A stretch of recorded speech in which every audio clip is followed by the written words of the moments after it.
هست تو قلبم که هر شب واسه اون می نویسم اون خوابه، نمیخوام بدونه واسه اونه که قلب من این همه بیتابه.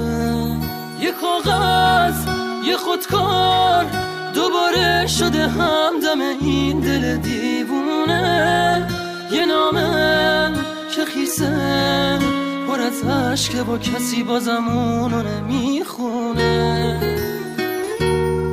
یه روز همینجا توی اتاقم یه دفعه گفت داره میره، چیزی نگفتم آخه نخواستم دلشو غصه بگیره. گریه میکردم درو که میبست، میدونستم که میمیرم. اون عزیزم بود نمیتونستم جلوی راشو بگیرم. میترسم یه روزی برسه که اونو نبینم، بمیرم تنها.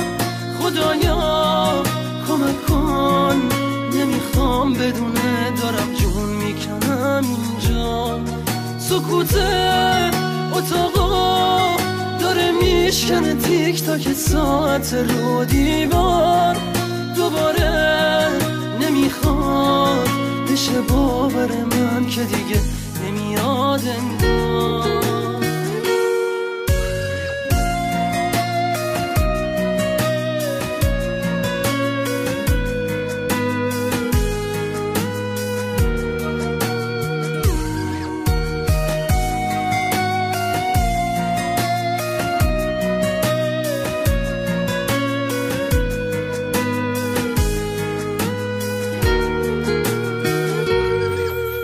همینجا توی اتاقم یه دفعه گفت داره میره، چیزی نگفتم آخه نخواستم دلشو غصه بگیره.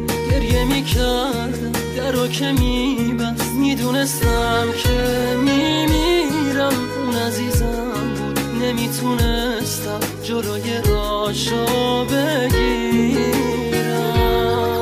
یکی هست تو قلبم که هر شب واسه اون می نویسم اون خوابه، نمیخوام بدونه واسه اونه که قلب من این همه بیتابه.